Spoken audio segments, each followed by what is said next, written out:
Les gestes que je fais, en fait, je travaille de manière subtile sur les énergies qu'on appelle l'aura, ce sont les corps subtils, et sur le physique aussi.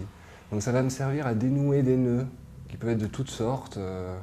Ça peut être des problèmes émotionnels, des traumatismes, des fuites énergétiques suite à des opérations, par exemple chirurgicales.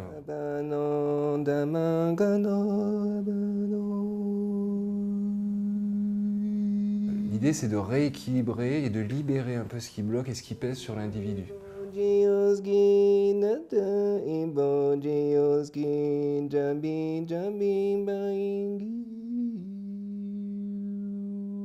Je travaille beaucoup avec les mains. C'est un peu ce que la nature nous donne tous. Donc j'ai vraiment développé cette sensibilité. Et puis les chants.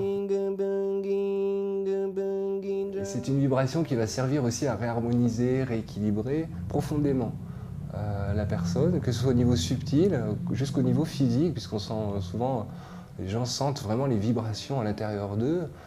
Et ça procure un grand bien-être et ça va m'aider aussi à... C'est un outil qui va aider à libérer les choses, à apaiser aussi les conflits intérieurs, ou libérer des nœuds, réharmoniser, réapaiser, ancrer.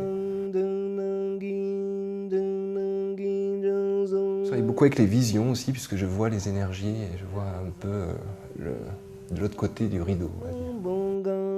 Je vais voir des personnes, des situations.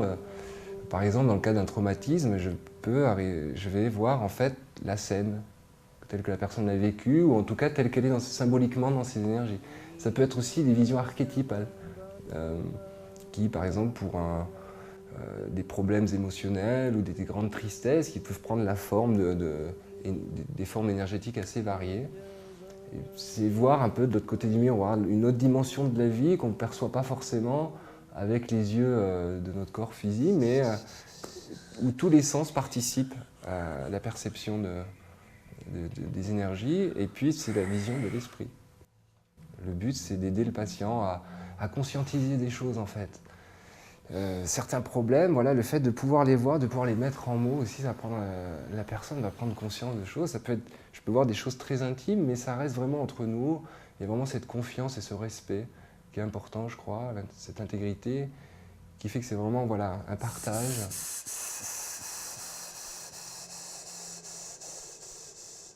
Et la personne va conscientiser des choses, des traumatismes oubliés d'enfance ou des relations avec certaines personnes qui pèsent. Ben, tout d'un coup, on va pouvoir mettre des mots dessus, et surtout ça va sortir. Des fois, c'était un peu mis de côté. Et certains patients, ils me disent, bon, je ne me rappelle plus, ça a été mis complètement de côté, mais du coup, ça crée des troubles parce que c'est pas vu.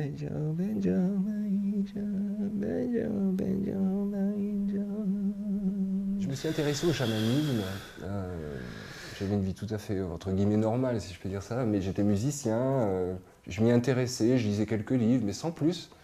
Puis un jour, je saute le pas et j'ai participé à une cérémonie chamanique avec un chaman péruvien. Et il s'est passé quelque chose pour moi. C'est-à-dire que pendant cette cérémonie, j'ai été appelé, entre guillemets. C'est pas quelque chose que j'avais choisi, ou si je peux dire ça comme ça, mais ça s'est présenté, en tout cas. C'est l'appel du cœur.